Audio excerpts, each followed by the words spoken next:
No topo de um arranha-céu, um magnata se diverte humilhando uma mãe e seu filho pobre. O que ele não sabe é que o menino possui um talento que fará sua arrogância desabar. Essa revelação mudará a vida de ambos para sempre. Se esta história te interessou, não se esqueça de se inscrever no nosso canal e diga-nos de que cidade você nos está vendo. Continuamos. Prometo que essa vai ser a melhor história que você vai escutar na sua vida. No coração de São Paulo, onde os arranha-céus perfuram o céu como lanças de concreto e vidro, ergue-se o edifício mais imponente da Avenida Paulista. No último andar, uma sala presidencial domina a paisagem urbana como um trono suspenso entre as nuvens. Ali, Roberto Almeida construiu seu império, não apenas de medicamentos e patentes farmacêuticas, mas de poder absoluto sobre vidas e destinos. Roberto tinha 48 anos e uma fortuna avaliada em 500 milhões de dólares. Sua trajetória era contada nos jornais de economia como exemplo de sucesso, de visão empreendedora, de genialidade nos negócios. Mas por trás dos números impressionantes e das capas de revista, havia um homem oco, consumido por um vazio que nem todo o dinheiro do mundo conseguia preencher. Sua riqueza não era apenas material, era também emocional, mas no sentido mais perverso da palavra.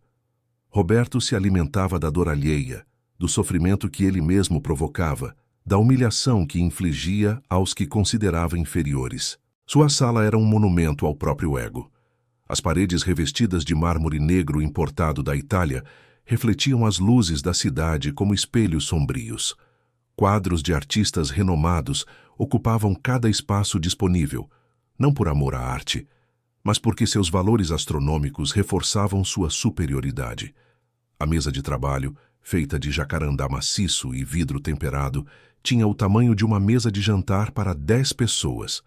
As janelas de piso ao teto ofereciam uma visão panorâmica de 360 graus sobre São Paulo, lembrando-o constantemente de que ele estava acima de todos, literalmente e figurativamente. Roberto não nascera rico. Sua origem era modesta, vinda de uma família de comerciantes do interior de Minas Gerais. Mas essa lembrança, ao invés de cultivar empatia, havia se transformado em combustível para seu desprezo pelos pobres. Para ele, a pobreza era uma escolha, uma falha de caráter, uma evidência de inferioridade. Ele havia vencido, portanto todos poderiam vencer. E se não venciam, era porque não mereciam. Naquela manhã de quinta-feira, Roberto chegou ao escritório antes das 7 horas, como sempre fazia. Gostava de estar ali quando a cidade ainda despertava, quando podia observar as formigas humanas começando sua correria diária lá, embaixo. Sentava-se em sua poltrona de couro italiano, preparava seu café expresso na máquina suíça, que custava mais que um carro popular, e saboreava aqueles momentos de solidão e poder. Mas Roberto nunca estava verdadeiramente sozinho. Há mais de 12 anos, sempre antes das 7:30 da manhã, Maria Santos chegava para limpar seu escritório. Maria tinha 45 anos e uma história marcada pelo sacrifício silencioso. Seu rosto carregava rugas profundas que a idade não justificava sozinha. Eram marcas de 18 horas diárias de trabalho ininterrupto, de preocupações que não a deixavam dormir, de um cansaço que havia se tornado parte permanente de seu ser. Seu uniforme azul marinho estava desbotado e remendado em diversos pontos. Os sapatos brancos, obrigatórios para a função, tinham as laterais abertas e a sola gasta de tanto caminhar pelos corredores daquele edifício luxuoso. Maria carregava seu carrinho de limpeza como quem carrega uma cruz, empurrando-o pelos tapetes persas e pelos pisos de mármore com uma reverência quase religiosa, como se estivesse em um templo onde sua presença era tolerada, mas nunca bem-vinda. Durante todos esses anos, Roberto nunca havia dirigido uma palavra gentil a Maria. Para ele, ela era parte da mobília, tão invisível quanto as luminárias ou os quadros nas paredes. Quando precisava que algo fosse feito, apontava com o dedo ou soltava ordens secas, sem sequer olhar em sua direção. Maria havia aprendido a se tornar ainda mais invisível, a antecipar suas necessidades sem que ele precisasse pedir, a desaparecer no segundo exato em que ele entrava na sala. Mas naquela quinta-feira seria diferente. Algo iria acontecer que mudaria para sempre a vida daquelas duas pessoas que habitavam o mesmo espaço em universos completamente opostos. Maria tinha 4 filhos. 3 deles já estavam crescidos, trabalhando ou tentando terminar os estudos noturnos enquanto faziam bicos durante o dia. Mas Lucas, seu caçula de 11 anos, ainda dependia dela para tudo. E naquela manhã, Maria não tinha com quem deixá-lo. A vizinha que normalmente o buscava na escola e ficava com ele até Maria voltar do trabalho estava doente. A irmã de Maria havia viajado. E a escola de Lucas teria uma paralisação dos professores naquele dia. Maria chegou ao prédio às 6:30 da manhã, como sempre, mas desta vez não estava sozinha. Ao seu lado, caminhava Lucas, um menino franzino de olhos grandes e expressivos, que observava tudo, ao seu redor, com uma curiosidade que contrastava com o cansaço no rosto da mãe.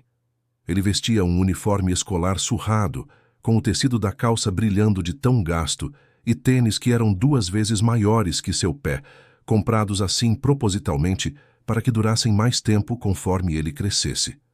O porteiro do edifício, seu Joaquim, conhecia bem Maria e fez vista grossa quando viu o menino. Mas avisou em voz baixa que ela tomasse cuidado, que o Dr. Roberto não gostava de irregularidades, que poderia haver problemas.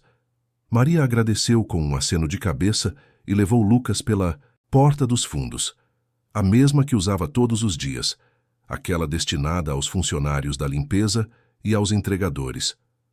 Quando chegaram ao 42º andar, Maria fez Lucas sentar em uma cadeira no pequeno corredor de serviço, longe da sala presidencial. Deu a ele um pão com margarina embrulhado em guardanapo e uma garrafinha de suco que havia trazido de casa. Pediu que ficasse quietinho ali, que não fizesse barulho, que não saísse daquele lugar de jeito nenhum. Lucas prometeu. Ele era um menino obediente, acostumado a se virar sozinho desde muito pequeno. Enquanto a mãe entrava para começar seu trabalho, ele tirou da mochila um livro velho que havia pego emprestado da biblioteca comunitária do bairro onde moravam, na zona leste de São Paulo. Era um livro sobre civilizações antigas, cheio de fotografias de pirâmides, templos e esculturas de pedra. Lucas devorava aquelas páginas com uma fome que não era de comida, mas de conhecimento. Desde muito pequeno, Lucas demonstrava uma inteligência incomum. Aprendeu a ler sozinho aos 5 anos, juntando letras de embalagens de produtos e placas de rua. Na escola, mesmo com todas as dificuldades e defasagens do ensino público, ele sempre se destacava. Os professores diziam que ele tinha um dom, que era especial, que poderia ir longe se tivesse oportunidades. Mas oportunidades eram exatamente o que faltava na vida de Lucas. Dentro da sala presidencial, Maria começava sua rotina. Primeiro, esvaziava as lixeiras. Depois, passava o pano úmido nos móveis, tomando cuidado para não deslocar nada do lugar. Roberto era meticuloso e percebia qualquer mudança mínima. Ela limpava os vidros das janelas com movimentos circulares precisos. Depois, aspirava o tapete, organizava as revistas na mesa de centro e, por fim, lustravam os metais das maçanetas e do puxador da porta. Roberto estava sentado à sua mesa, concentrado na tela do computador, mas Maria sabia que ele percebia cada movimento seu. Ela sentia o peso do olhar dele de vez em quando, um olhar que não era de interesse ou curiosidade, mas de desdém, como quem observa um inseto realizando suas funções instintivas. Foi quando Maria estava terminando, guardando os panos e os produtos de limpeza no carrinho, que Lucas apareceu na porta. O menino havia terminado de comer, havia lido algumas páginas do livro e, tomado por aquela curiosidade irreprimível que caracteriza as crianças, decidiu procurar a mãe. Ele não sabia que estava cometendo uma transgressão grave, que aquele espaço era proibido para pessoas como ele. Roberto levantou os olhos da tela do computador e viu o menino parado na porta. Seu primeiro impulso foi de irritação. Mas então, enquanto observava a cena, aquela roupa puída, aqueles sapatos enormes nos pés pequenos, aquela mochila remendada, algo mais sombrio se acendeu dentro dele. Era a oportunidade perfeita para seu jogo favorito. Maria congelou quando viu o filho na porta. Seu rosto empalideceu e ela correu até ele puxando-o pelo braço, pedindo desculpas com a voz embargada, dizendo que aquilo não aconteceria novamente, que ela já estava indo embora. Mas Roberto levantou a mão pedindo que esperasse. Havia um sorriso estranho em seu rosto, um sorriso que não chegava aos olhos. Ele disse para Maria se acalmar, que não havia problema, que ela podia trazer o filho quantas vezes precisasse. Então, dirigiu-se a Lucas pela primeira vez. "Como é seu nome, garoto?" perguntou Roberto, com uma voz suave que contrastava com o brilho frio em seus olhos. "Lucas", respondeu o menino, olhando diretamente para ele sem a submissão que Roberto esperava ver. "Lucas. Nome bonito", disse Roberto, levantando-se da cadeira e caminhando lentamente em direção ao menino. "E o que você faz enquanto sua mãe trabalha, Lucas? Fica lendo essas coisas aí?" Apontou para o livro que Lucas segurava contra o peito. "Leio sim, senhor." "Gosto muito de ler", respondeu Lucas. Roberto soltou uma risada curta, sem humor. "Gosta de ler. Que interessante. E me diga, Lucas, você é inteligente? Tira notas boas na escola?" "Tiro sim, senhor. Sou o primeiro da turma", disse Lucas com simplicidade, sem orgulho ou vaidade, apenas constatando um fato. "Primeiro da turma." "Impressionante", disse Roberto, mas seu tom deixava claro que ele não estava impressionado de verdade. Era deboche disfarçado de gentileza. "Veja só, Maria, você tem um gênio em casa e nem sabia." Maria apertava as mãos uma contra a outra, nervosa, querendo desaparecer dali, querendo levar seu filho embora antes que algo ruim acontecesse. Ela conhecia aquele tom na voz do patrão.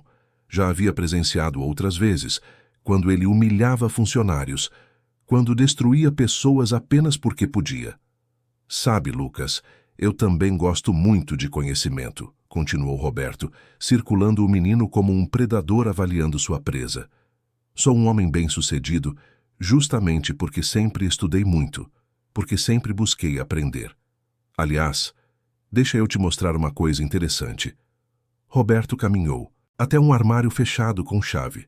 Abriu-o e tirou de dentro um documento antigo, protegido por uma capa plástica transparente. Era um texto manuscrito em papel amarelado pelo tempo, coberto de caracteres que pareciam desenhos complexos e indecifráveis.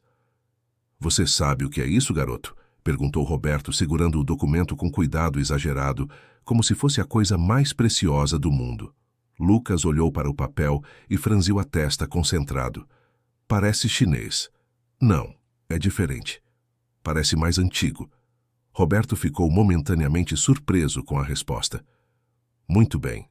É mandarim clássico, uma forma antiga de escrita chinesa. Eu adquiri este documento há algumas semanas. Sabe quanto paguei por ele? $50.000. E sabe por quê?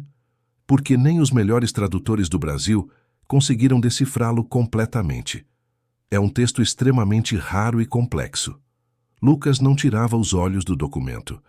Havia algo naqueles caracteres que o fascinava, uma espécie de código visual que sua mente tentava decifrar instintivamente, como se estivesse diante de um quebra-cabeça irresistível.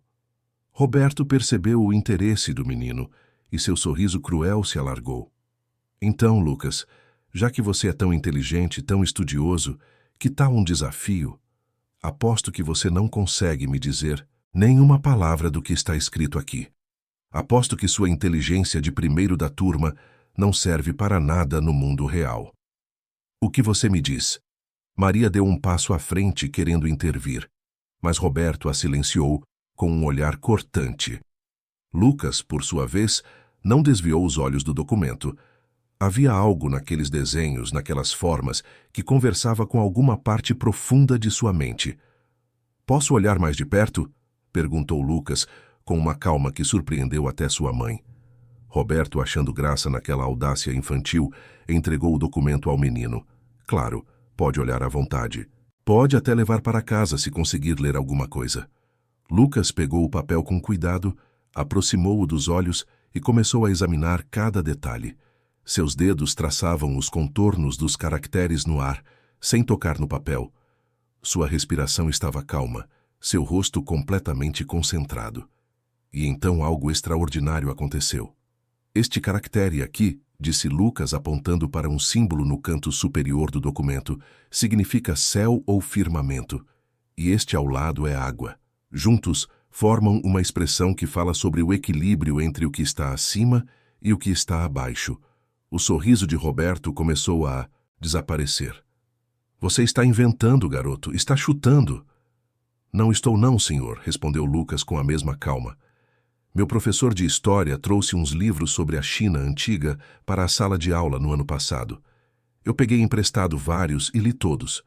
Tinha um que ensinava sobre os ideogramas básicos. Eu decorei muitos deles. E também tem vídeos na internet, na biblioteca da escola, a gente pode usar os computadores. Eu sempre pesquiso sobre línguas antigas. Maria estava atônita. Ela sabia que o filho gostava de estudar, mas não imaginava que ele tivesse ido tão fundo naqueles interesses. Lucas nunca havia comentado sobre ter estudado mandarim ou qualquer língua oriental. Roberto sentiu algo desconfortável se mexendo dentro dele. Aquilo não estava indo como planejado. Ele havia esperado ver o menino fracassar, se humilhar, chorar de frustração. Mas ali estava ele, lendo um documento que especialistas não conseguiam decifrar. Continue, ordenou Roberto, sua voz agora mais dura.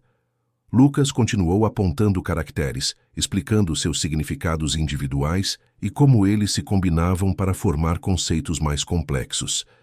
Ele falava sobre a estrutura da escrita, sobre como os traços representavam ideias abstratas, sobre como alguns símbolos eram pictogramas que derivavam de imagens da natureza. Sua voz era segura, seu raciocínio claro, sua compreensão impressionante para alguém tão jovem e sem acesso à educação formal de qualidade. Depois de alguns minutos, Lucas parou e olhou para Roberto. Não consigo ler tudo porque tem caracteres que eu nunca vi antes, e alguns estão muito apagados. Mas o texto fala sobre a importância da humildade e da sabedoria verdadeira. Diz que o homem que se considera superior aos outros é, na verdade, o mais ignorante de todos. O silêncio que se seguiu foi pesado como chumbo. Roberto estava pálido, suas mãos apertadas em punhos ao lado do corpo. Ele havia sido confrontado, desafiado, superado por uma criança pobre, filha de sua faxineira, alguém que ele considerava menos que nada. Maria puxou Lucas pela mão, já preparada para serem mandados embora, talvez até para perderem o emprego ali mesmo. Mas Roberto não disse nada. Ele simplesmente pegou o documento das mãos de Lucas, guardou-o novamente no armário e voltou para sua mesa, sentando-se em silêncio. Podem ir, disse ele finalmente, sem olhar para eles. Maria não esperou que ele mudasse de ideia. Saiu da sala puxando Lucas, seu coração disparado, suas pernas tremendo. Quando chegaram ao corredor de serviço, ela abraçou o filho com força, sem conseguir dizer nada, apenas sentindo uma mistura confusa de orgulho, medo e espanto. Dentro da sala, Roberto permaneceu sentado, olhando para a cidade lá embaixo, através dos vidros imensos. Pela primeira vez em muitos anos ele não se sentia poderoso. Ele se sentia pequeno, exposto, questionado. E aquela sensação era absolutamente insuportável. Mas era também, sem que ele ainda pudesse compreender, o começo de algo que transformaria sua vida para sempre. Um menino de 11 anos, com sapatos grandes demais e roupas surradas, havia plantado uma semente de dúvida em seu coração de pedra. E essa semente, contra todas as probabilidades, começaria a germinar nos dias que se seguiriam. Enquanto isso, lá embaixo, nas ruas agitadas de São Paulo, a vida continuava seu ritmo frenético. Pessoas corriam para seus trabalhos, ônibus lotados atravessavam avenidas, ambulantes vendiam café e pão de queijo nas esquinas. E no meio de tudo aquilo, Maria e Lucas caminhavam de mãos dadas, sem imaginar que aquela manhã havia mudado não apenas suas vidas, mas também a vida de um homem que se achava acima de todos, e que pela primeira vez havia sido forçado a olhar para dentro de si mesmo. Maria terminou o turno daquele dia em um estado de tensão constante. A cada momento esperava ser chamada ao Departamento de Recursos Humanos, esperava receber um comunicado de demissão, Esperava que as consequências daquela manhã finalmente chegassem. Mas nada aconteceu. Nenhuma ligação, nenhum recado, nenhuma palavra. O silêncio era quase pior que uma punição declarada. Quando finalmente deixou o edifício às 5 da tarde, depois de limpar outros 3 andares além do escritório de Roberto, Maria sentia as pernas pesadas e a cabeça latejando. Lucas havia esperado por ela o dia inteiro naquela cadeira do corredor, de serviço, lendo seu livro, desenhando em um caderno velho, sendo o menino quieto e obediente que sempre foi. Ao vê-la surgir no corredor, ele guardou suas coisas rapidamente e foi ao encontro dela. "Mãe, você está bem?" perguntou Lucas, percebendo a tensão no rosto dela. "Estou sim, meu filho. Só cansada." "Vamos para casa", respondeu Maria, forçando um sorriso. O caminho de volta era longo. 2 horas de transporte público, primeiro o metrô lotado da estação Trianon-MASP até a Sé, depois outro metrô até Itaquera e finalmente um ônibus que os deixaria perto de casa, no Jardim Iguatemi. Lucas estava acostumado com aquela rotina, com aquele vai e vem interminável, com os corpos comprimidos uns contra os outros dentro dos vagões superlotados do horário de pico. Durante o trajeto, Maria pensava no que havia acontecido. Ela havia trabalhado para Roberto Almeida durante 12 anos. 12 anos de invisibilidade, de submissão silenciosa, de aceitar qualquer tratamento porque precisava daquele emprego. Ela sabia que Roberto era cruel, que ele gostava de humilhar as pessoas, que via seus funcionários como peças substituíveis em sua máquina de fazer dinheiro. Mas ela nunca havia o visto genuinamente abalado como pareceu estar naquela manhã. Algo havia acontecido ali, algo que ela não compreendia completamente, mas que sentia ser significativo. A maneira como Lucas havia falado, a confiança em sua voz, a inteligência que demonstrou, tudo aquilo havia perturbado Roberto de uma forma que Maria nunca imaginara possível. E essa perturbação a assustava, porque ela não sabia o que viria depois. Lucas, por sua vez, olhava pela janela do metrô, observando as luzes da cidade se acendendo conforme a noite caía sobre São Paulo.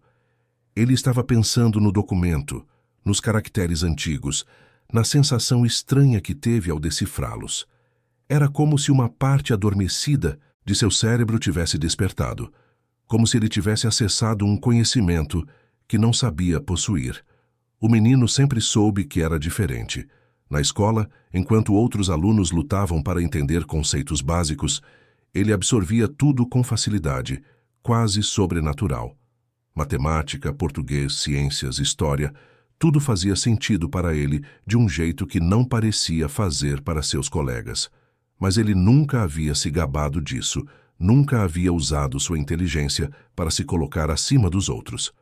Tinha aprendido com a mãe que ser humilde era mais importante que ser inteligente, que respeitar as pessoas era mais valioso que impressioná-las. Por isso, quando viu aquele homem rico tentando humilhá-lo com o documento chinês, Lucas não sentiu raiva ou vontade de vingança. Sentiu apenas uma curiosidade genuína pelo texto e um desejo de entendê-lo. Ele não estava tentando provar nada para Roberto. Estava simplesmente sendo ele mesmo, exercendo aquela fome insaciável por conhecimento que o definia desde pequeno. Quando chegaram em casa, já passava das 8 da noite.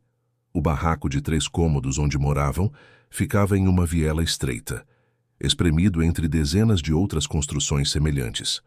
As paredes eram de tijolos aparentes, o teto de telhas de amianto que esquentavam no verão e vazavam no inverno. Não tinha reboco, não tinha pintura, mas tinha algo muito mais importante. Era o lugar onde a família de Maria se sentia segura e unida. Os irmãos mais velhos de Lucas já estavam em casa. Rafael, de 21 anos, trabalhava como ajudante em uma oficina mecânica e estudava à noite para terminar o ensino médio. Juliana, de 19, era atendente em uma lanchonete de shopping e sonhava em fazer um curso técnico de enfermagem. E Amanda, de 17, conciliava um emprego em uma loja de roupas com o último ano do colegial, determinada a ser a primeira da família a entrar em uma universidade. Todos eles tinham herdado de Maria aquela determinação silenciosa, aquela capacidade de lutar contra adversidades que pareciam intransponíveis. E todos eles viam em Lucas não apenas o irmão caçula, mas uma esperança de que a próxima geração pudesse ter oportunidades que eles nunca tiveram. Enquanto Maria esquentava o jantar, arroz e feijão com uns pedaços de frango que havia comprado em promoção, Lucas contou aos irmãos sobre o que acontecera naquela manhã. Rafael ficou preocupado, Juliana ficou orgulhosa e Amanda ficou pensativa, seus olhos brilhando com uma emoção que não conseguiu identificar completamente. Você precisa ter cuidado, Lucas, disse Rafael, sua voz carregada de preocupação. Gente como esse patrão da mãe não gosta de ser desafiada. Ele pode querer se vingar, pode querer prejudicar nossa família. Mas ele não fez nada de errado, defendeu Juliana. Ele só respondeu o que perguntaram. Não é culpa dele ser inteligente. Não é questão de culpa, explicou Amanda, sempre a mais analítica dos quatro. É questão de poder. Um homem como esse, acostumado a ter tudo e todos aos seus pés, não vai aceitar bem ser superado por uma criança pobre. O ego dele foi ferido e isso é perigoso. Maria escutava a conversa em silêncio, mexendo a panela com uma colher de pau. Ela sabia que todos tinham um pouco de razão. Roberto era perigoso, imprevisível, capaz de crueldades que ela havia testemunhado ao longo dos anos. Mas ela também havia visto algo diferente em seus olhos naquela manhã, algo que parecia ir além da raiva ou do desejo de vingança. Havia confusão ali, vulnerabilidade, uma rachadura na armadura perfeita que ele sempre usava. Vamos jantar, disse Maria, finalmente servindo os pratos, e vamos confiar que tudo vai se resolver da melhor forma possível. Eles se sentaram ao redor da mesa pequena de fórmica, tão apertados que os cotovelos se tocavam. Não havia luxo ali, não havia conforto material, mas havia amor, havia união, havia uma dignidade que nenhuma riqueza poderia comprar. E era isso que mantinha aquela família de pé, mesmo quando tudo ao redor parecia conspirar para derrubá-los. Enquanto isso, do outro lado da cidade, em um apartamento de cobertura de 600 metros quadrados em Pinheiros, Roberto Almeida estava sentado sozinho em sua sala de estar minimalista. As paredes brancas, os móveis de designer, as obras de arte contemporânea, tudo ali gritava sucesso e sofisticação. Mas Roberto não via nada disso. Seus olhos estavam fixos em um ponto qualquer no teto, sua mente presa em um loop obsessivo que o impedia de pensar em qualquer outra coisa. Um menino. Um maldito menino de 11 anos, com roupas surradas e sapatos grandes demais. E ele havia conseguido fazer algo que nem especialistas haviam conseguido. Havia lido aquele documento com uma facilidade que parecia impossível. E mais que isso, havia-o confrontado sem medo, sem submissão, sem aquela reverência obsequiosa que Roberto esperava de todos. Roberto se levantou e foi até o bar embutido na parede. Serviu-se de um uísque escocês de 30 anos, uma garrafa que custara mais de R$ 5.000. Tomou um gole longo, sentindo o líquido âmbar queimar sua garganta, mas sem conseguir aplacar a sensação de desconforto que o corroía por dentro. Ele havia construído sua identidade inteira sobre a ideia de superioridade. Superior em inteligência, em cultura, em capacidade de acumular riqueza. Ele era melhor que os outros, porque tinha provado isso ao vencer na vida. E aqueles que não venciam eram, portanto, inferiores. Essa lógica simplista havia guiado cada decisão sua, havia justificado cada crueldade, havia permitido que ele dormisse tranquilo todas as noites apesar das vidas que destruía. Mas agora aquele menino havia estilhaçado essa lógica. Como poderia ele ser superior se uma criança sem recursos, sem educação privilegiada, sem nenhuma das vantagens que o dinheiro compra, conseguia fazer algo que ele próprio não conseguia?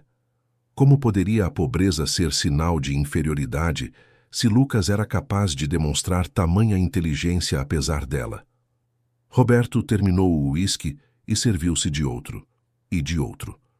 Mas não importava quanto bebesse, não conseguia silenciar aquela voz irritante em sua cabeça, aquela voz que começava a questionar tudo em que ele sempre acreditara. Pela primeira vez em décadas, Roberto Almeida estava sendo forçado a confrontar a possibilidade de que talvez, Apenas talvez sua vida inteira tivesse sido construída sobre uma mentira. Os dias seguintes foram estranhos para Maria. Ela continuava chegando ao edifício da Avenida Paulista às 6:30 da manhã. Continuava limpando o escritório de Roberto com a mesma diligência de sempre, mas algo havia mudado no ar. Roberto não estava mais ignorando sua presença. Ele a observava, não de maneira direta ou óbvia, mas Maria sentia o peso daqueles olhos sobre ela, estudando. Cada movimento, cada gesto, como se estivesse tentando decifrar um enigma. Lucas não voltou mais ao escritório. Maria havia pedido para a irmã reorganizar a agenda e buscar o menino na escola, mesmo que isso custasse um favor que ela teria que retribuir depois. O risco de levar Lucas novamente era grande demais. Mas mesmo na ausência física do menino, sua presença parecia permear aquele espaço. O documento em mandarim havia sumido da vista, provavelmente guardado em algum lugar onde Roberto não precisasse ser lembrado constantemente de sua derrota. Foi na sexta-feira daquela mesma semana que tudo mudou novamente. Maria estava terminando de limpar o banheiro privativo do escritório quando ouviu Roberto chamá-la. Seu coração disparou. Durante 12 anos, ele nunca a havia chamado pelo nome dela. Sempre foi apenas você ou ei, apontando com o dedo para o que precisava ser feito. Maria, disse ele novamente, e havia algo diferente em sua voz, menos imperioso, menos frio. Venha aqui, por favor. Maria secou as mãos rapidamente no avental e saiu do banheiro, aproximando-se da mesa dele com passos hesitantes. Roberto estava de pé, olhando pela janela, as mãos nos bolsos da calça social perfeitamente cortada. Há quanto tempo você trabalha? Para mim, perguntou ele ainda de costas. 12 anos, senhor. Vai fazer 13 em março, respondeu Maria, sua voz pouco mais que um sussurro. 12 anos, repetiu Roberto, como se estivesse processando aquela informação pela primeira vez. E durante todo esse tempo eu nunca perguntei sobre você, sobre sua vida, sua família, seus filhos. Ele se virou para encará-la e Maria viu algo em seus olhos que nunca havia visto antes. Era desconforto, talvez até vergonha. Quantos filhos você tem? 4, senhor. 3 moças já crescidas e o Lucas que o senhor conheceu. E você sustenta todos sozinha? Maria hesitou antes de responder. Não queria parecer que estava pedindo pena ou tentando manipulá-lo com sua história de sofrimento. Mas havia algo na pergunta, na maneira como ele a fez, que parecia genuíno. Meu marido nos deixou quando Lucas tinha 2 anos. Ele foi embora e nunca mais voltou. Então sim, é só eu. Eles me ajudam agora que estão maiores, mas durante muito tempo fui só eu mesmo. Roberto assentiu lentamente, como se estivesse absorvendo cada palavra. E o menino, Lucas, ele sempre foi assim? Assim como?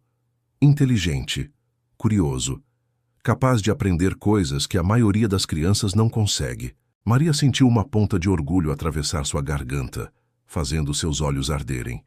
Sempre, senhor. Desde muito pequeno, ele aprendeu a ler sozinho, só olhando as coisas escritas na rua, nas embalagens. Os professores sempre dizem que ele é especial, que tem um dom. Mas dom não paga conta, não coloca comida na mesa. Então ele estuda quando pode, aprende o que consegue, mas no fim vai ser como eu, como os irmãos dele. Vai trabalhar desde cedo porque não tem escolha. As palavras saíram com mais emoção do que Maria pretendia. Ela rapidamente baixou a cabeça, preocupada de ter falado demais, de ter cruzado alguma linha invisível. Mas Roberto não disse nada por um longo momento. Quando finalmente falou, sua voz estava estranhamente suave. E se houvesse escolha? E se Lucas pudesse ter acesso à educação de qualidade, a recursos que desenvolvessem esse dom que ele tem? O que você acha que aconteceria? Maria levantou os olhos, confusa.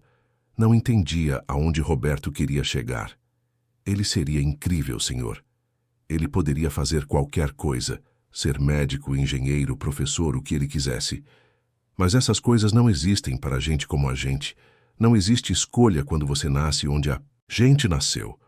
Roberto voltou para sua mesa e sentou-se gesticulando para que Maria se sentasse também em uma das cadeiras em frente.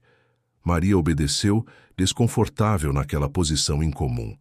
Ela nunca havia se sentado naquelas cadeiras, nunca havia estado daquele lado da mesa. Eu vim de uma família pobre, Maria, começou Roberto, e havia algo de vulnerável em sua voz que a surpreendeu. Meus pais tinham uma mercearia pequena no interior de Minas.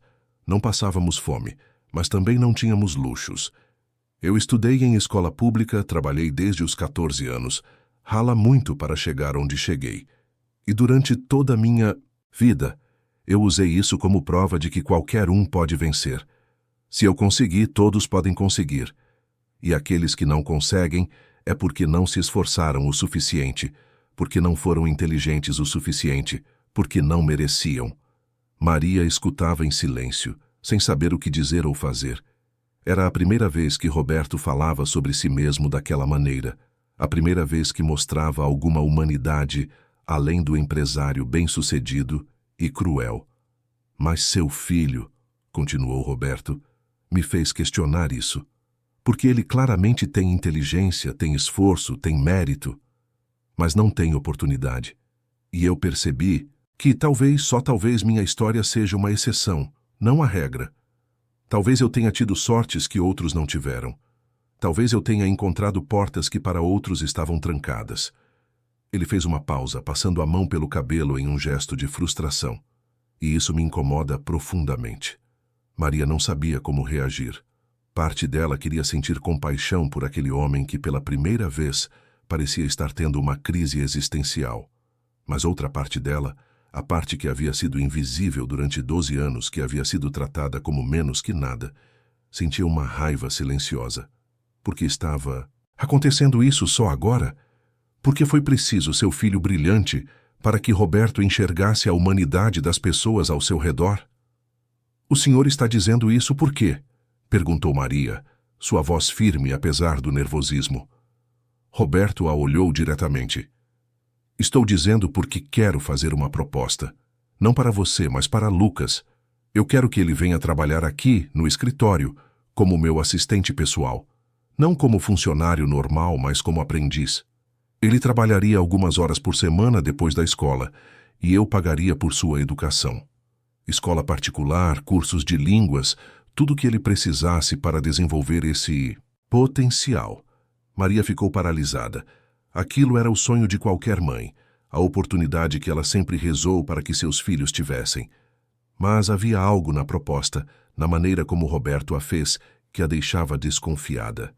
Por que o senhor faria isso? Perguntou ela. O senhor nunca se importou com nenhum de nós. Por que agora? Por que meu filho? Roberto hesitou antes de responder. E quando o fez, sua voz carregava uma honestidade brutal. Porque ele me humilhou, Maria. Não intencionalmente, mas ele me fez sentir pequeno. E durante os últimos dias, eu não consigo parar de pensar nisso.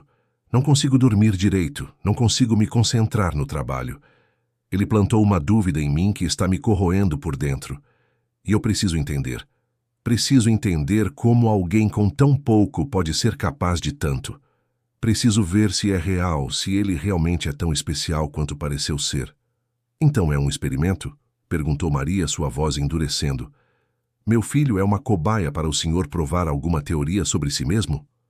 Não, disse Roberto rapidamente, mas então parou e reconsiderou. Talvez sim, em parte, mas mesmo que seja, Lucas se beneficiaria. Ele teria oportunidades que nunca teria de outra forma. Não estou oferecendo isso por caridade, Maria.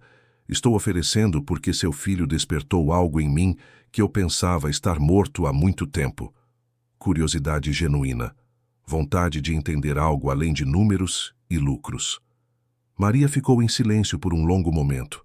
Seu instinto de mãe gritava para recusar, para proteger seu filho daquele homem que ela sabia ser capaz de crueldades terríveis. Mas sua realidade prática, a mesma realidade que a fazia trabalhar 18 horas por dia, que a fazia ignorar a dor nas costas e a exaustão crônica, dizia para aceitar. Porque aquela era uma chance que nunca apareceria novamente. Uma chance de Lucas ter a vida que ela nunca pôde dar a ele. Eu preciso pensar, disse Maria finalmente, e preciso conversar com Lucas. Ele tem que decidir também. Não vou forçar meu filho a nada. Roberto assentiu. Justo. Pense com calma, mas não demore muito. Oportunidades como essa não ficam esperando para sempre. Maria se levantou, suas pernas tremendo ligeiramente. Voltou ao seu trabalho, terminou de limpar o escritório em silêncio e saiu sem dizer mais nada. Durante todo o trajeto de volta para casa naquela tarde, sua cabeça rodava, com 1000 pensamentos contraditórios. O que ela deveria fazer? O que seria melhor para Lucas? Como poderia protegê-lo e ao mesmo tempo dar a ele a chance de voar? Quando chegou em casa, encontrou Lucas sentado à mesa da cozinha, fazendo o dever de casa em um caderno surrado. Ao vê-la entrar, ele sorriu aquele sorriso aberto e sincero que sempre fazia o coração dela apertar.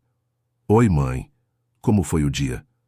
Maria sentou-se ao lado dele e, pela primeira vez desde que ele era muito pequeno, não conseguiu segurar as lágrimas.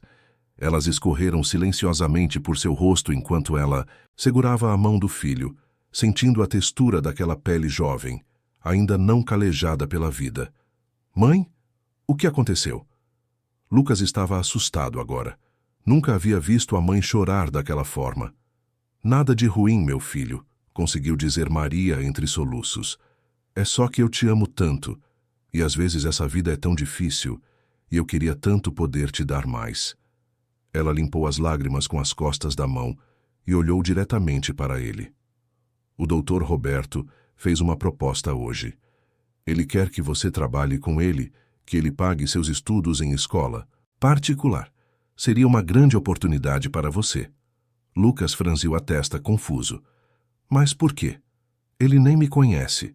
Maria contou sobre a conversa que tivera com Roberto, sobre as motivações dele, sobre as dúvidas que ela mesma tinha.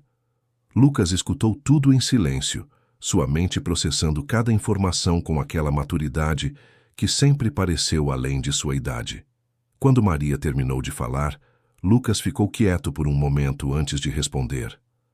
Eu não confio nele, mãe. O jeito que ele olhou para você naquele dia, o jeito que ele tentou me humilhar, isso não se apaga com uma proposta bonita. Mas ele fez uma pausa mordendo o lábio inferior. Mas também não posso ignorar a chance de estudar de verdade, de ter livros, professores, recursos. Eu poderia aprender tanto, e se eu aprender, eu posso ajudar nossa família. Posso fazer diferença para você, para os meus irmãos. Maria apertou a mão dele. Você não precisa carregar nossa família nos ombros, Lucas. Você é uma criança ainda.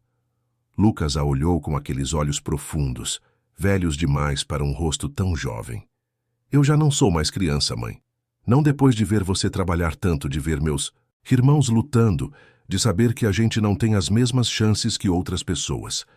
Se essa proposta pode mudar isso, mesmo que seja por motivos egoístas dele, eu acho que vale a pena tentar. E foi assim, naquela mesa de fórmica em um barraco na zona leste de São Paulo, que uma criança de 11 anos tomou uma decisão que mudaria o rumo de várias vidas. Não por ambição, não por ganância, mas por amor à família e por uma compreensão profunda de que às vezes é preciso fazer acordos imperfeitos em um mundo imperfeito. Na segunda-feira seguinte, Maria chegou ao escritório de Roberto com a resposta. Lucas aceitava a proposta, mas com condições. Ele só trabalharia se não atrapalhasse seus estudos. Ele só continuaria se fosse tratado com respeito. E se em qualquer momento sentisse que aquilo estava prejudicando sua família ou a si mesmo, ele sairia sem olhar para trás. Roberto ouviu as condições e, pela primeira vez que Maria se lembrava, ele sorriu de verdade. Não aquele sorriso cruel e cínico que ela conhecia, mas algo mais próximo de genuíno. Concordo com tudo, disse ele.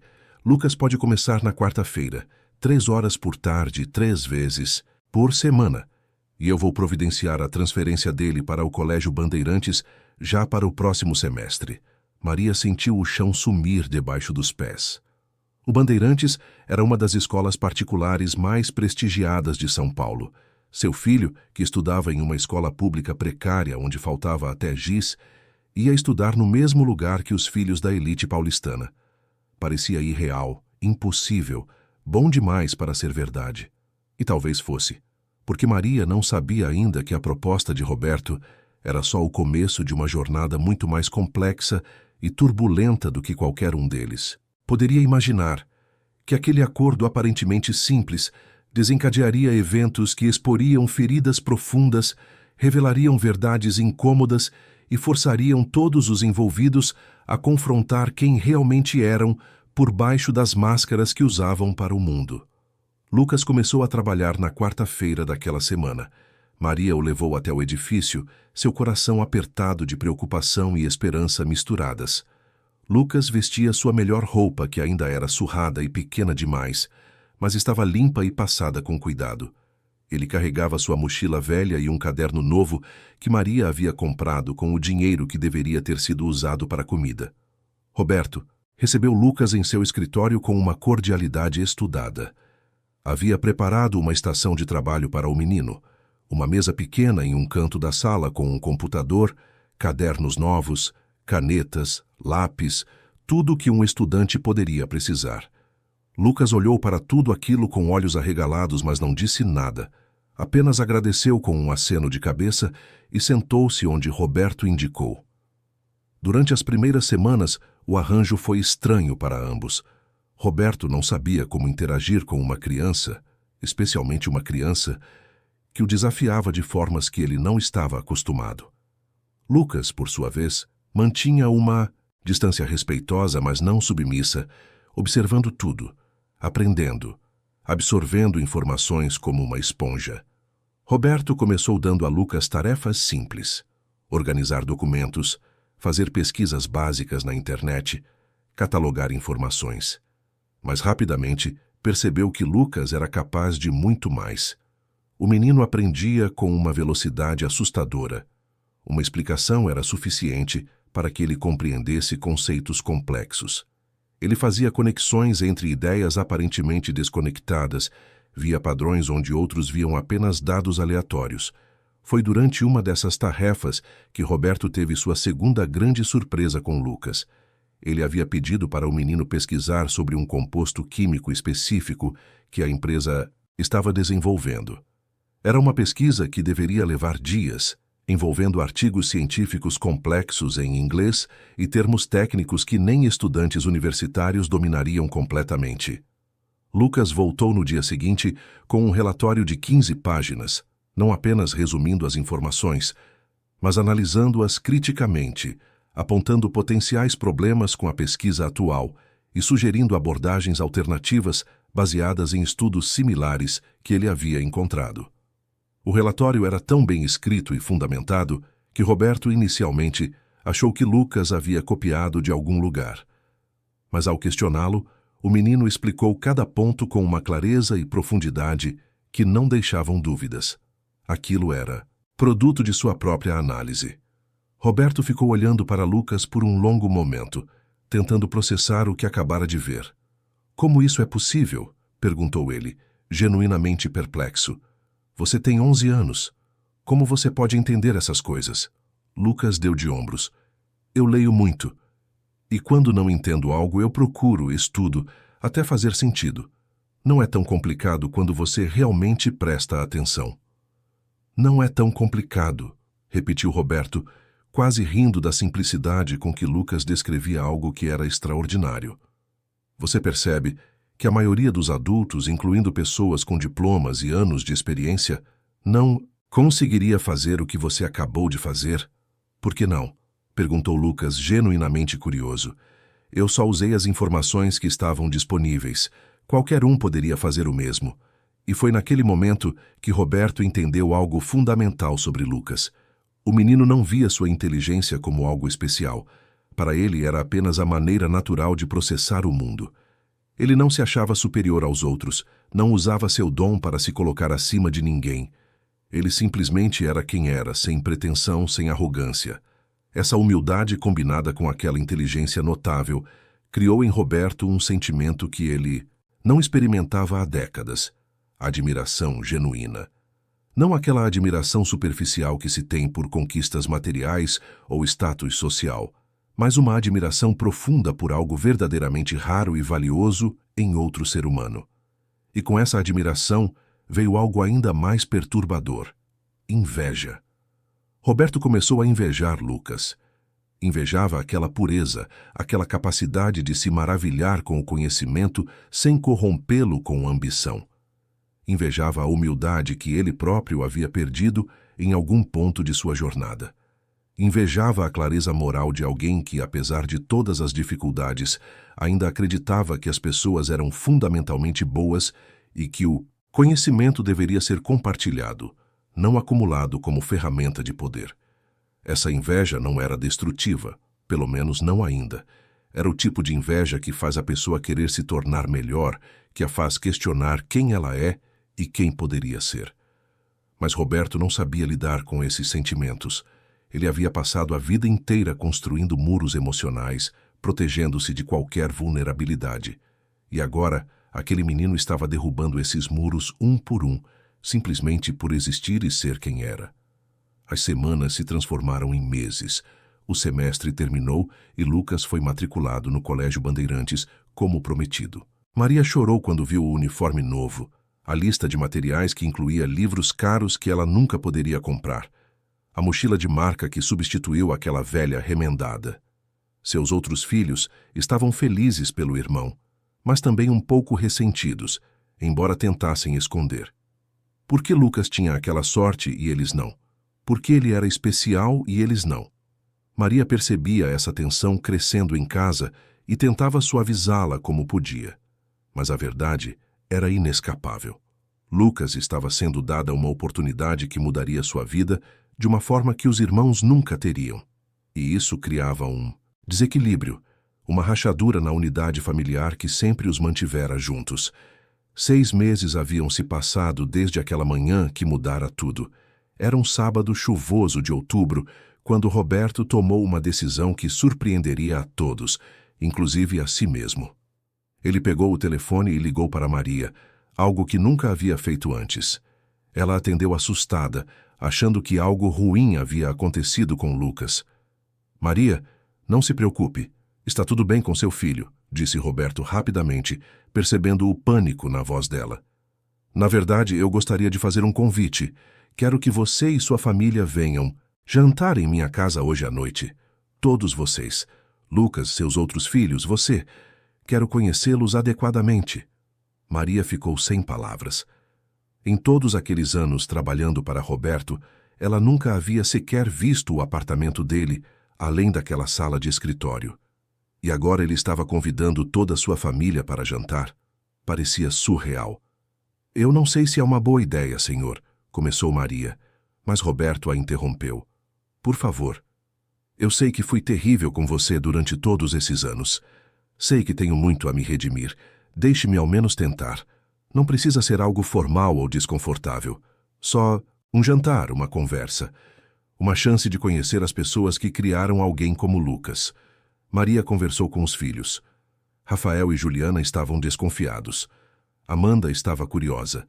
Lucas estava neutro, como sempre, disposto a dar uma chance, mas sem expectativas exageradas. No fim, decidiram aceitar.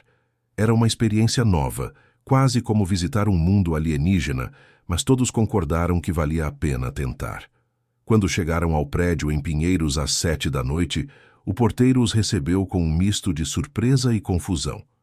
Maria Santos, que sempre entrava pela porta de serviço, estava chegando pela entrada principal, acompanhada de seus 4 filhos, todos vestindo suas melhores roupas, que ainda eram modestas demais para aquele ambiente luxuoso. Roberto os esperava na porta do apartamento. Ele vestia roupas casuais, jeans e uma camisa de botão, sem a formalidade dos ternos de sempre. Parecia menor assim, mais humano, menos a figura intimidadora que reinava sobre seu império empresarial. Bem-vindos, disse ele, fazendo um gesto para que entrassem. Por favor, sintam-se em casa. Eles entraram lentamente, olhando ao redor com olhos arregalados. O apartamento era exatamente como imaginavam que seria. Enorme, luxuoso, cheio de obras de arte e móveis de design. Mas também era frio e impessoal, como um showroom de revista de decoração, em vez de um lar onde alguém realmente vivesse. Roberto tinha preparado um jantar completo. Havia contratado um chefe particular para fazer a comida, massas frescas com molhos sofisticados, saladas elaboradas, carnes nobres perfeitamente preparadas. Era mais comida do que a família de Maria comia em uma semana inteira. Eles se sentaram à mesa, desconfortáveis, sem saber como usar todos aqueles talheres diferentes, como agir naquele cenário tão distante de sua realidade. Roberto percebeu o desconforto e tentou suavizar. Eu sei que isso pode parecer exagerado, disse ele. Honestamente, na maioria das vezes eu como sozinho aqui. Pedidos de restaurante ou coisas congeladas que esquento no micro-ondas. Essa mesa nunca teve uma família sentada nela. Então, vocês estão me fazendo um favor, dando vida a este lugar. Suas palavras eram sinceras, vulneráveis de uma forma que nenhum deles esperava. Rafael olhou para Lucas, que deu um pequeno aceno, como que dizendo para dar uma chance. Eles começaram a comer e, aos poucos, a conversa foi fluindo. Roberto fez perguntas sobre cada um deles. Quis saber sobre o trabalho de Rafael na oficina mecânica, sobre os sonhos de Juliana de se tornar enfermeira, sobre os planos de Amanda de entrar na universidade. Ele ouvia com atenção genuína, fazendo perguntas de acompanhamento, mostrando interesse real em suas vidas. E eles, por sua vez, começaram a se abrir, a falar sobre suas lutas, seus medos, suas esperanças. Foi quando a conversa chegou em Amanda que algo interessante aconteceu. Ela estava falando sobre o vestibular, sobre como estava se preparando sozinha porque não tinha dinheiro para cursinho, sobre como era difícil competir com alunos que tinham todas as vantagens que ela não tinha. Em que área você quer estudar? Perguntou Roberto. Administração, respondeu Amanda. Quero trabalhar com gestão, talvez abrir meu próprio negócio um dia. Sempre gostei de entender como as empresas funcionam, como se organizam, como crescem. Roberto ficou quieto por um momento, pensativo. Então disse algo que surpreendeu a todos. Eu tenho uma proposta para você também. Nossa empresa tem um programa de estágio para estudantes universitários. Normalmente só aceitamos alunos de universidades específicas, mas posso fazer uma exceção. Se você conseguir entrar em qualquer universidade, eu te garanto uma vaga de estágio. Você trabalharia meio período, aprenderia sobre gestão empresarial na prática e ainda receberia uma bolsa que ajudaria a pagar seus estudos. Amanda ficou boquiaberta. Ela olhou para a mãe, para os irmãos, para Lucas, como se pedindo permissão ou confirmação de que aquilo estava realmente acontecendo. É sério? Conseguiu dizer finalmente. Completamente sério, confirmou Roberto. Você claramente tem ambição e inteligência. Seria um desperdício não apoiar isso. Mas e eu? Perguntou Rafael, sua voz carregando uma ponta de ressentimento. E a Juliana? Nós também trabalhamos duro. Também temos sonhos. Mas a gente não é gênio que nem o Lucas, não é ambiciosa que nem a Amanda. A gente é só normal. E pra gente não tem oportunidade? A pergunta caiu como uma bomba no meio da sala. Maria empalideceu, querendo intervir, mas Roberto levantou a mão gentilmente pedindo que ela esperasse. Era uma pergunta justa, dolorosa, mas justa. E Roberto sabia que precisava responder com honestidade. Você tem razão, Rafael, disse Roberto, olhando diretamente para o rapaz. Não é justo. Nada disso é justo. Lucas ter esse dom extraordinário não é justo. Amanda ter essa ambição e inteligência não é justo. E vocês dois terem que trabalhar tanto apenas para sobreviver também não é justo. A vida não é justa, e eu passei a maior parte da minha vida acreditando que isso era problema de cada um resolver sozinho. Ele fez uma pausa, escolhendo as palavras com cuidado. Mas Lucas me ensinou algo. Me ensinou que ter oportunidade, e não é sobre merecer ou não merecer. É sobre estar no lugar certo, na hora certa. É sobre ter alguém que enxergue seu potencial. E vocês têm potencial. Todos vocês. Juliana, você quer ser enfermeira? Eu posso ajudar a pagar um curso técnico. Rafael, você gosta de trabalhar com carros?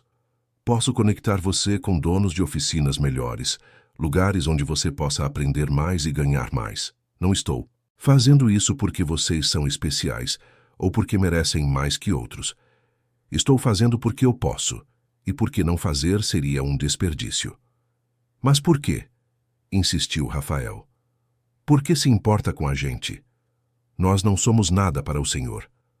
Porque vocês são algo que eu não tenho, respondeu Roberto, e havia uma tristeza profunda em sua voz. Vocês são uma família. Vocês se amam, se apoiam, se preocupam uns com os outros. E isso, toda a riqueza que tenho não pode comprar. Então sim, talvez seja egoísmo da minha parte.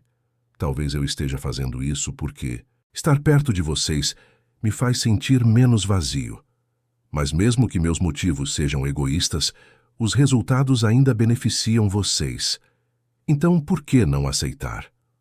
O silêncio que se seguiu era denso, carregado de emoções misturadas. Maria tinha lágrimas escorrendo silenciosamente por seu rosto. Seus filhos estavam processando aquelas palavras, tentando entender aquele homem que era tão complexo, tão contraditório, rico, mas solitário, poderoso, mas vulnerável, cruel, mas também, aparentemente, capaz de bondade. Foi Lucas quem quebrou o silêncio. O Senhor não é uma pessoa má, disse ele, sua voz clara e firme. O Senhor só esqueceu como ser bom, mas está lembrando. Eu vejo isso. E tudo bem não ser perfeito. Ninguém é. O importante é tentar.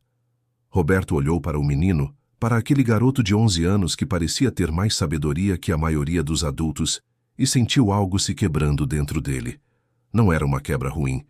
Era como quando uma represa se rompe, liberando águas que estavam presas há tempo demais. Ele não chorou, mas chegou perto, mais perto do que estava há décadas. O jantar continuou, mas o clima havia mudado. As defesas haviam caído, as máscaras haviam sido removidas. Eles conversaram por horas sobre tudo e nada, rindo de histórias engraçadas, comovendo-se com histórias tristes, conectando-se de uma forma que transcendia classe social ou diferenças econômicas. Por aquela noite, naquele apartamento luxuoso, mas solitário, eles eram apenas pessoas. Seres humanos compartilhando suas vidas, suas experiências, sua humanidade. Quando a família de Maria foi embora, já passava da meia-noite. Roberto ficou parado na porta, observando-os entrarem no elevador, acenando até as portas se fecharem. Depois voltou para dentro e olhou ao redor. O apartamento parecia diferente agora. Não menos luxuoso, mas menos vazio. Como se a presença daquela família tivesse deixado algo para trás, algo invisível, mas palpável. Ele foi até a janela e olhou para a cidade. São Paulo nunca dormia, sempre havia luzes, movimento, vida pulsando em cada esquina. E pela primeira vez em muito tempo, Roberto sentiu que fazia parte daquela vida, em vez de apenas observá-la de cima. Nos dias seguintes, Roberto começou a colocar em prática suas promessas. Ele não apenas ofereceu ajuda, mas acompanhou pessoalmente cada passo. Matriculou Juliana em um curso técnico de enfermagem em uma das melhores escolas da cidade. Conseguiu uma vaga para Rafael em uma oficina especializada em carros importados, onde ele poderia aprender técnicas avançadas e ganhar 3 vezes mais que no emprego anterior. E, verdadeiramente, criou a vaga de estágio para Amanda, garantindo que ela teria apoio financeiro e profissional quando entrasse na universidade. Maria observava tudo isso com uma mistura de gratidão e apreensão. Era maravilhoso ver seus filhos tendo oportunidades, mas ela também temia que tudo aquilo fosse temporário, que Roberto eventualmente perdesse o interesse e os deixasse em uma situação até pior que antes. Mas conforme as semanas passavam, ela começou a perceber que a mudança em Roberto era real. Não era apenas um momento passageiro de generosidade, mas uma transformação genuína. Roberto começou a mudar outros aspectos de sua vida também. Ele passou a tratar seus funcionários de forma diferente, com mais respeito e consideração. Começou a questionar práticas empresariais que antes considerava normais, mas que percebia agora serem injustas ou exploratórias. Não foi uma mudança radical ou repentina, mas gradual, como se ele estivesse redescobrindo partes de si mesmo que havia enterrado há muito tempo. Mas nem tudo era fácil. Havia resistência. Outros executivos da empresa não entendiam as mudanças e questionavam suas decisões. Alguns achavam que ele estava ficando fraco, que estava deixando emoções, interferirem nos negócios. Havia pressão para voltar a ser o Roberto de antes, implacável e focado apenas nos lucros. Em uma reunião particularmente tensa com o conselho diretor, um dos membros mais antigos confrontou Roberto diretamente. Você está comprometendo a competitividade desta empresa com suas novas políticas humanitárias, disse o homem, praticamente cuspindo a última palavra. Empresas não são instituições de caridade. Se continuar nesse caminho, vamos perder para a concorrência. Roberto o encarou calmamente. E se eu disser que não me importo? E se disser que prefiro ter uma empresa menos lucrativa, mas que trata seus funcionários com dignidade? E se disser que o propósito de um negócio pode ser mais que apenas acumular dinheiro? O conselho ficou em silêncio, chocado. Aquilo era heresia no mundo corporativo. Mas Roberto não recuou. Ele havia tomado uma decisão. Não ia voltar atrás. E se isso significasse enfrentar resistência, até mesmo perder alguns parceiros de negócio, então que fosse. Foi nesse período turbulento que Lucas mostrou novamente seu valor. O menino, que agora tinha 12 anos e estava impressionando ainda mais no colégio, havia desenvolvido um projeto para a feira de ciências da escola. Era um estudo sobre eficiência energética em ambientes corporativos, mostrando como pequenas mudanças poderiam reduzir custos significativamente sem comprometer a produtividade. Roberto ficou fascinado com o projeto. Pediu para Lucas apresentá-lo ao conselho, e o menino o fez com uma clareza e profissionalismo que deixaram todos impressionados. Mais importante, o projeto mostrava que as mudanças humanitárias que Roberto estava implementando não precisavam ser financeiramente prejudiciais. Podiam, na verdade, aumentar a eficiência e a moral dos funcionários, resultando em melhores resultados a longo prazo. Foi um ponto de virada. O conselho ainda tinha resistências, mas não podia negar os números. E ver uma criança de 12 anos apresentando soluções que eles, com todos seus anos de experiência, não haviam considerado, foi humilhante, mas também inspirador. Talvez houvesse espaço para fazer as coisas de forma diferente. Talvez o modelo antigo, baseado puramente em exploração e lucro máximo, não fosse o único caminho possível. Enquanto isso, na escola, Lucas estava enfrentando seus próprios desafios. Seu sucesso acadêmico havia atraído atenção, e nem toda ela era positiva. Alguns colegas o invejavam, outros o ridicularizavam por ser diferente, por vir de uma família pobre. Havia um grupo particularmente cruel liderado por Maurício, filho de um banqueiro influente, que fazia questão de lembrar Lucas diariamente de que ele não pertencia ali. "Ei, bolsista!" gritava Maurício pelos corredores, rodeado por seus amigos que riam das provocações. "Já limpou algum banheiro hoje? Ou sua mãe faz isso por você?" Lucas geralmente ignorava. Ele sabia que Maurício estava tentando provocar uma reação e se recusava a dar a ele essa satisfação. Mas um dia, Maurício foi longe demais. Ele encontrou uma foto antiga de Maria na internet, de quando ela havia participado de uma matéria sobre trabalhadoras domésticas. Ele imprimiu a foto e espalhou cópias pela escola com legendas cruéis e ofensivas. Quando Lucas viu aquilo, algo dentro dele se rompeu. Não era sobre ele. Ele podia aguentar insultos direcionados a si mesmo, mas ninguém tinha o direito de humilhar sua mãe, aquela mulher que havia sacrificado tudo para dar a ele e seus irmãos uma chance na vida.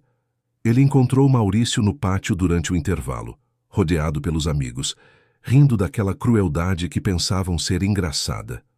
"Tira essas fotos", disse Lucas, sua voz baixa mas firme. Maurício virou-se, surpreso pela ousadia. "Ou o quê? Você vai fazer o quê, bolsista?" Lucas não tinha experiência com brigas. Nunca havia levantado a mão para ninguém em toda a sua vida. Mas naquele momento a raiva era tão intensa que ele nem pensou. Avançou em Maurício, empurrando-o com força. Maurício tropeçou e caiu, mais surpreso que machucado. Seus amigos se afastaram, inseguros se deviam intervir. "Minha mãe vale mais que você e sua família inteira juntos", disse Lucas, sua voz tremendo de emoção. "Ela trabalha todos os dias para nos dar de comer. Ela sacrifica sua saúde, seu tempo, sua vida para que eu possa estar aqui. E você? O que você já sacrificou por alguém? O que você já fez além de gastar o dinheiro que seu pai ganhou? Maurício ficou no chão, vermelho de vergonha e raiva. Outros alunos haviam se juntado, formando um círculo, observando a cena. Lucas estava tremendo, não de medo, mas de uma mistura de raiva e tristeza que ele não sabia processar. Pela primeira vez na vida, ele havia perdido o controle. E parte dele se arrependia, mas outra parte, uma parte que ele não conhecia, sentia uma satisfação sombria em ter defendido sua mãe. Um professor interrompeu a cena antes que ela escalasse ainda mais. Ambos os meninos foram levados à diretoria. A diretora, uma mulher severa chamada Patrícia Guimarães, os ouviu, separadamente. Maurício contou sua versão, pintando Lucas como agressivo e violento. Lucas contou a verdade, mostrando as fotos ofensivas como evidência da provocação. A diretora ficou em silêncio por um longo momento depois de ouvir ambos. Ela conhecia bem a dinâmica daquela escola. Sabia que estudantes bolsistas frequentemente enfrentavam preconceito, mas raramente tinha provas tão claras. Ela ligou para os pais de ambos, pedindo uma reunião urgente. Roberto chegou primeiro, preocupado e confuso. Ele ainda não entendia completamente seu papel na vida de Lucas. Era mentor? Tutor? Quase um pai substituto?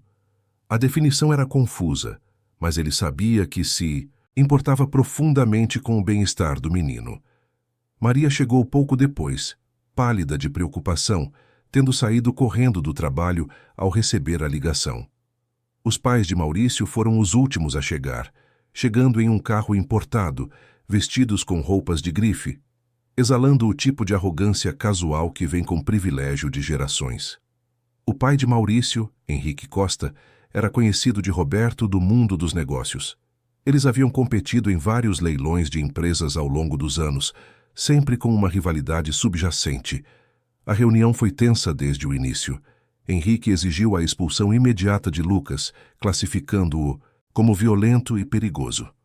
Roberto respondeu mostrando as fotos que Maurício havia espalhado, expondo a crueldade que havia provocado a reação de Lucas. A diretora tentava mediar, mas a situação estava rapidamente saindo de controle. Foi quando Maria, que havia ficado quieta até então, falou. Sua voz era baixa, mas havia uma dignidade nela que fez todos pararem para escutar. Meu filho nunca machucou ninguém na vida dele.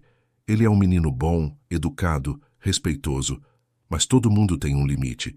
E defender a mãe quando ela está sendo humilhada publicamente não é violência.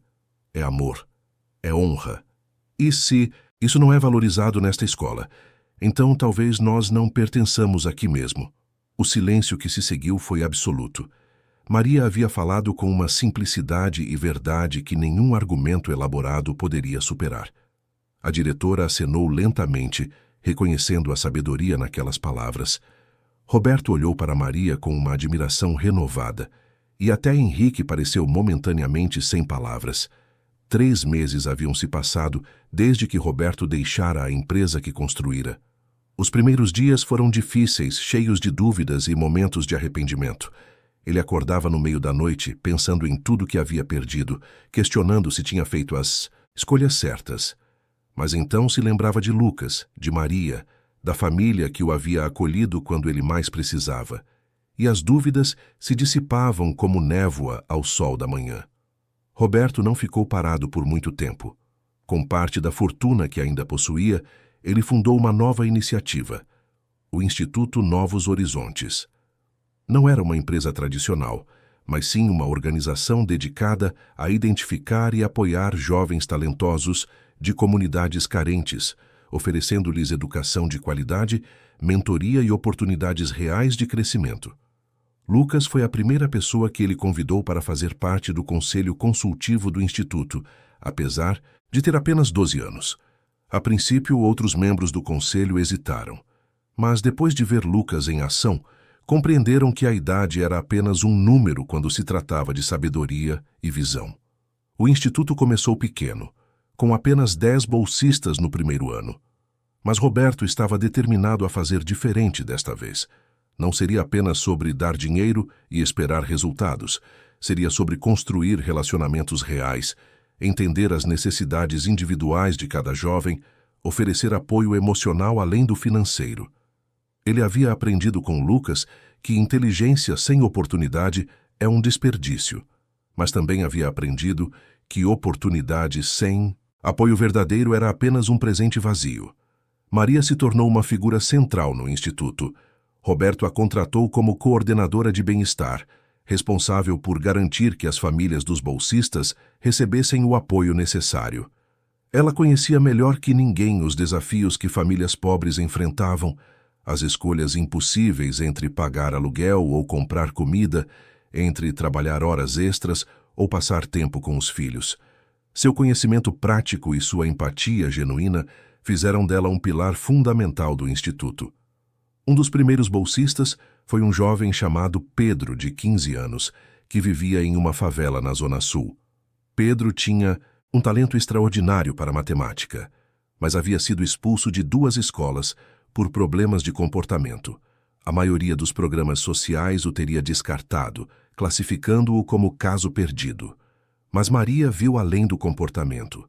Ela viu um menino traumatizado pela violência que testemunhara, pela ausência do pai preso, pela mãe viciada que não conseguia cuidar dele adequadamente.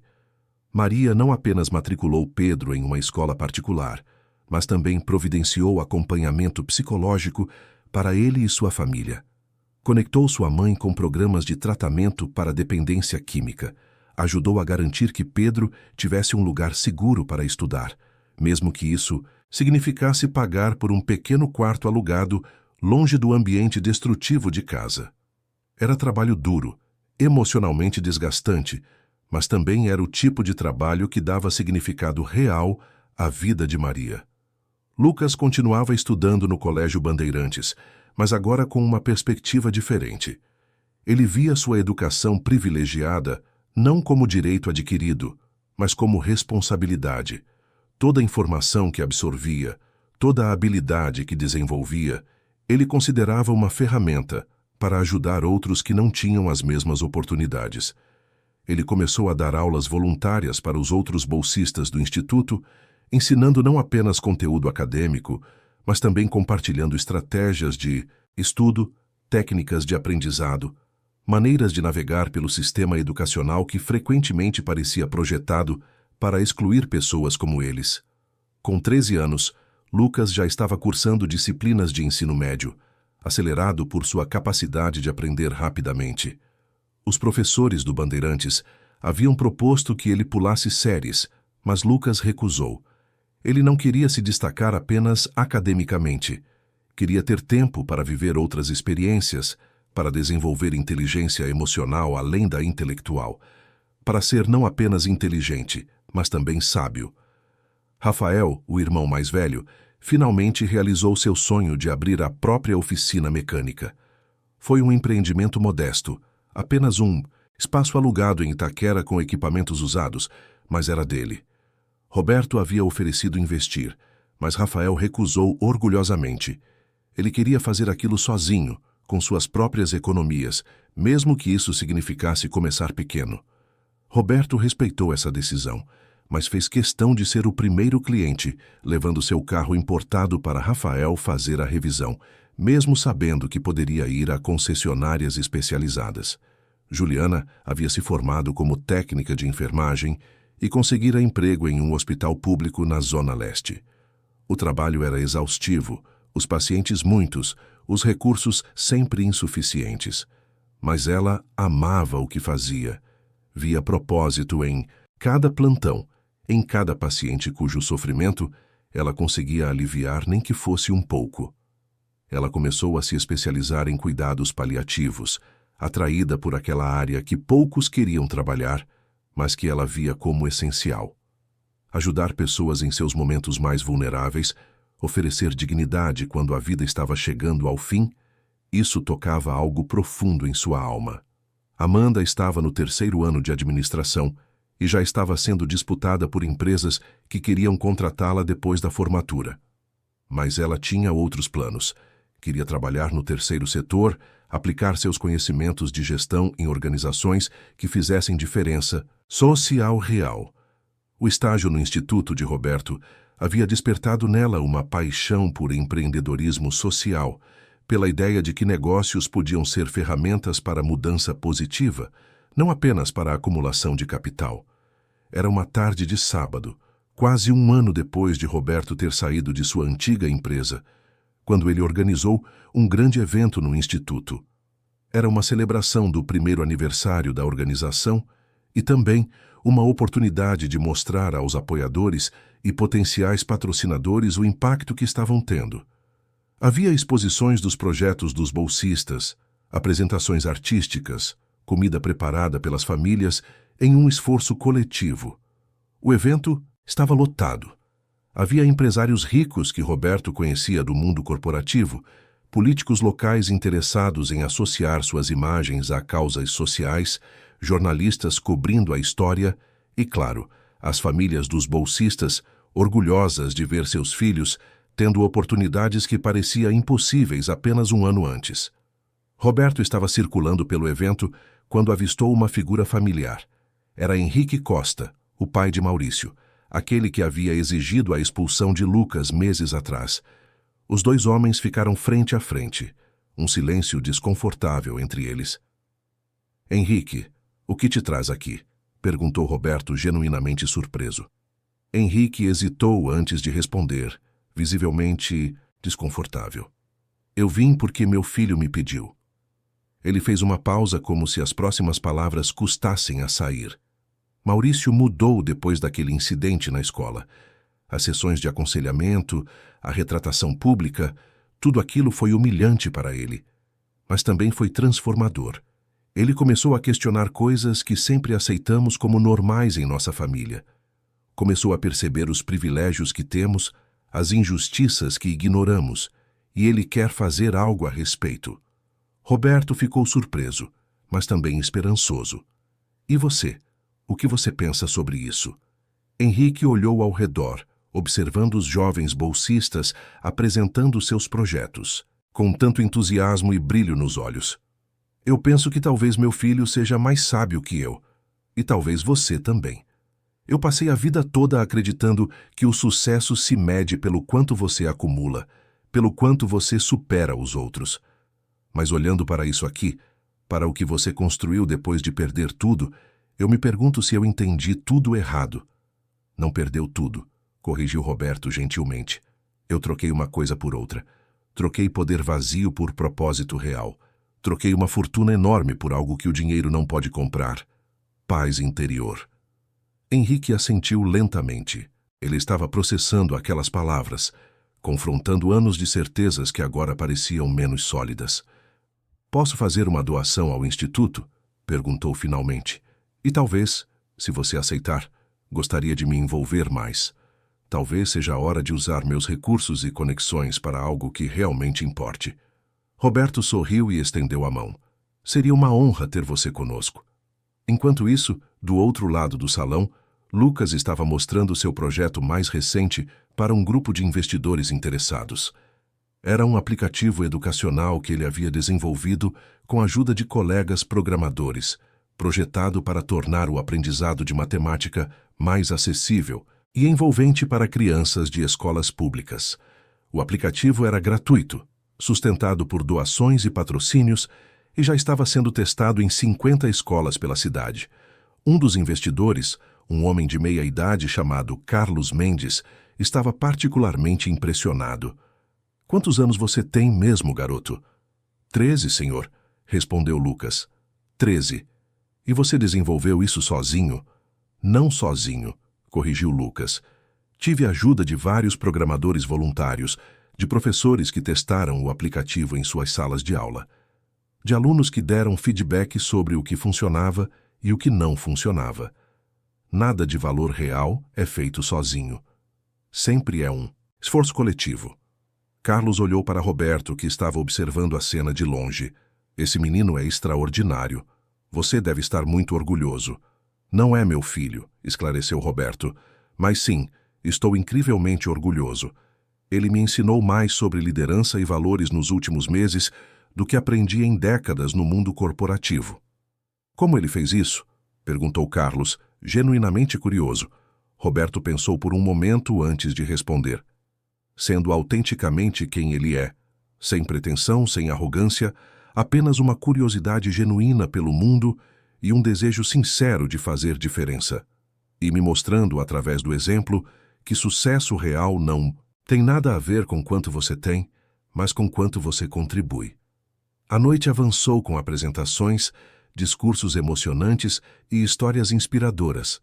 Mas o momento mais impactante veio quando Maria subiu ao palco para falar. Ela nunca havia falado em público antes, nunca se vira como alguém digno de ser ouvido. Mas Roberto havia insistido, dizendo que sua voz era a mais importante ali, porque ela conhecia de verdade as lutas que aquelas famílias enfrentavam. Maria estava nervosa, suas mãos tremendo ligeiramente enquanto segurava o microfone. Mas quando começou a falar, sua voz era clara e firme, carregando o peso de anos de experiência vivida, de sacrifícios feitos, de esperanças quase perdidas e depois recuperadas. Eu limpei banheiros durante 20 anos, começou ela. Passei 18 horas por dia trabalhando para que meus filhos pudessem comer, para que tivessem um teto sobre suas cabeças. E durante todo esse tempo, eu era invisível. As pessoas olhavam através de mim como se eu não existisse. Eu era só a faxineira, a empregada, alguém que não merecia ser vista ou ouvida. Ela fez uma pausa olhando para a plateia.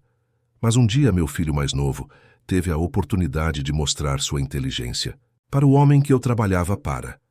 E aquele momento mudou tudo, não apenas para mim ou para minha família, mas também para ele, porque ele percebeu algo que todos nós precisamos perceber, que o valor de uma pessoa não se mede por sua conta bancária ou seu status social. Se mede por sua humanidade, por sua capacidade de se importar, de fazer diferença na vida dos outros. As pessoas na plateia estavam completamente silenciosas, absorvidas por cada palavra. Maria continuou: este instituto não é só sobre dar bolsas de estudo ou oportunidades educacionais. É sobre ver pessoas. É sobre reconhecer que existem talentos incríveis escondidos em cada favela, em cada comunidade pobre, esperando apenas por uma chance de brilhar. É sobre entender que quando você ajuda uma família a sair da pobreza, você não está fazendo caridade. Você está corrigindo uma injustiça, está devolvendo dignidade que nunca deveria ter sido tirada em primeiro lugar. Ela apontou para seus filhos, que estavam na primeira fila, todos com os olhos brilhando de emoção. Meus filhos são minha maior realização. Não porque são perfeitos ou extraordinários, mas porque eu consegui criá-los para serem pessoas boas, pessoas que se importam, pessoas que usarão suas oportunidades não apenas para si mesmas, mas para ajudar outros que ainda estão lutando. E se eu, uma mulher sem educação formal, sem recursos, consegui fazer isso, imaginem o que é possível quando damos a mais pessoas as ferramentas e o apoio necessários. Quando Maria terminou de falar, houve um momento de silêncio absoluto. Depois, a plateia explodiu em aplausos. Não era aquele aplauso educado de eventos corporativos. Era genuíno, emocionado, vindo de um lugar profundo de reconhecimento e admiração. Várias pessoas estavam chorando abertamente, tocadas por aquela honestidade bruta, por aquela sabedoria que não vinha de livros ou diplomas, mas de vida vivida em sua forma mais crua e autêntica. Roberto estava entre aqueles que choravam. Ele olhava para Maria no palco, aquela mulher que ele havia ignorado durante 12 anos, e percebia a ironia cruel de toda aquela situação. Ele havia gasto décadas acumulando conhecimento, títulos, sucesso, pensando que isso o fazia superior. Mas ali estava Maria, com sua educação interrompida, sua vida de sacrifícios, demonstrando uma sabedoria que ele estava apenas começando a compreender. Depois do evento, quando a maioria dos convidados já havia ido embora e apenas a família de Maria e alguns voluntários permaneciam ajudando a limpar, Roberto se aproximou de Lucas. O menino estava organizando cadeiras, seu rosto ainda corado da emoção do dia. Lucas, eu preciso te agradecer, disse Roberto. Lucas olhou para ele, confuso. Me agradecer por quê? Por me ensinar o que realmente importa. por me mostrar que inteligência sem compaixão é inútil, por me ajudar a encontrar propósito verdadeiro. Roberto fez uma pausa, escolhendo suas palavras cuidadosamente. Quando te conheci, eu estava procurando uma forma de provar para mim mesmo que ainda era superior, que minha riqueza e sucesso tinham significado real. Mas você me mostrou algo muito mais importante. Me mostrou que o maior sucesso não é o quanto você acumula, mas o quanto você consegue elevar os outros. E isso mudou minha vida de uma forma que eu nunca poderei retribuir adequadamente. Lucas sorriu. Você já está retribuindo. Todo dia, com cada bolsista que ajuda, com cada família que apoia. E sabe o que é mais incrível? Você não está fazendo isso para se sentir bem consigo mesmo ou para provar algo. Você está fazendo porque agora você genuinamente se importa. E isso é o que faz toda a diferença. Roberto abraçou Lucas, um abraço longo que expressava anos de gratidão acumulada. Quando se separaram, ambos tinham lágrimas nos olhos, mas eram lágrimas de alegria, de realização, de compreensão profunda de que haviam encontrado algo raro e precioso. Uma conexão verdadeira que transcendia todas as barreiras sociais e econômicas. Os meses seguintes trouxeram mais crescimento para o Instituto. Henrique Costa não apenas fez uma doação significativa, mas também se tornou um dos principais defensores da organização, usando suas conexões para atrair outros empresários ricos para a causa. Maurício, seu filho, começou a fazer trabalho voluntário no Instituto, ajudando com tutoria e mentoria, tentando, em parte, redimir-se pelos erros do passado. Pedro, o jovem problemático que Maria havia acolhido, estava prosperando. Sua mãe havia completado o tratamento e estava limpa há 6 meses, trabalhando em um emprego estável. Pedro estava no top 5 de sua turma e havia ganhado uma Olimpíada de Matemática estadual. Mais importante, ele havia encontrado estabilidade emocional, um senso de pertencimento que nunca tivera antes. Ele falava frequentemente sobre como queria se tornar professor um dia, para ajudar outros jovens como ele a descobrir seu potencial. O Instituto continuou crescendo.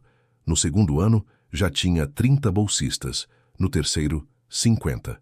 Cada um com sua história única, seus desafios particulares, seus talentos esperando para serem desenvolvidos. E cada um recebendo não apenas apoio financeiro, mas também emocional, familiar, holístico. Porque Roberto havia aprendido que oportunidade sem suporte era insuficiente, que era preciso cuidar da pessoa inteira, não apenas do estudante. Lucas, agora com 15 anos, estava finalizando o ensino médio 1 ano antes do previsto. Universidades do Brasil e do exterior já estavam fazendo contato, oferecendo bolsas completas, tentando atraí-lo. Mas Lucas não tinha pressa. Ele sabia que sucesso acadêmico era importante, mas não era tudo. Ele queria continuar trabalhando no instituto, queria ver mais jovens tendo as oportunidades que ele teve, queria ser parte da solução para a desigualdade brutal que marcava o Brasil.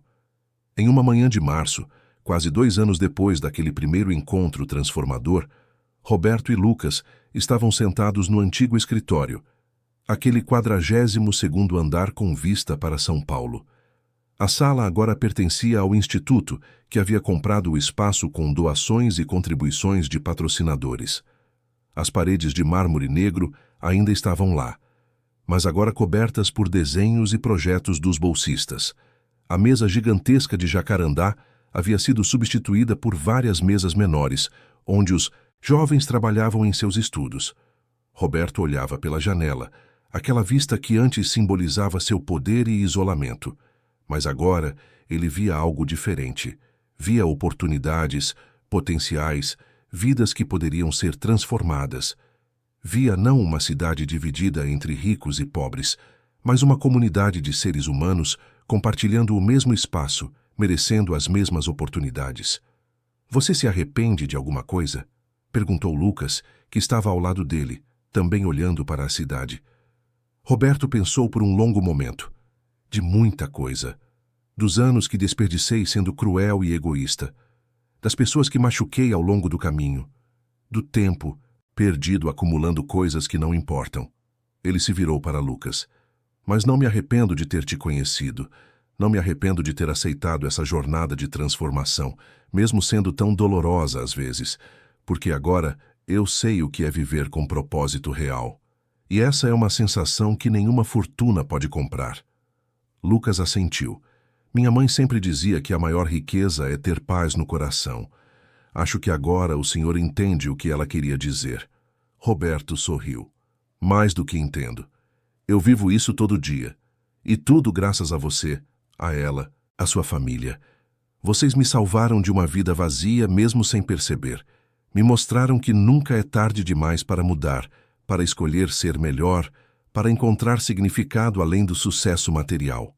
Eles ficaram ali por mais alguns minutos, em silêncio confortável, observando a cidade despertar para mais um dia. Lá embaixo, milhões de pessoas começavam suas rotinas, cada uma carregando seus próprios fardos, seus próprios sonhos. E ali, naquele escritório que antes simbolizava tanta coisa errada, agora funcionava um projeto que, tijolo por tijolo, estava construindo algo certo. Não era uma solução mágica para todos os problemas. Não. Era a cura para todas as injustiças. Mas era um começo. Era a prova de que mudança real era possível, que pessoas podiam escolher ser melhores, que o mundo podia, lentamente, mas firmemente, se tornar um lugar mais justo. E tudo começara com um encontro improvável entre um menino brilhante e um homem perdido. Entre alguém que tinha tudo e alguém que não tinha nada. Entre dois mundos que nunca deveriam ter se cruzado, mas que, ao se cruzarem, criaram algo bonito e transformador. Provaram que a verdadeira riqueza não está no que acumulamos, mas no que compartilhamos, que o verdadeiro poder não está em dominar outros, mas em elevá-los, e que o verdadeiro sucesso não se mede pelo que conquistamos para nós mesmos, mas pelo legado de esperança e oportunidade que deixamos para aqueles que vêm depois.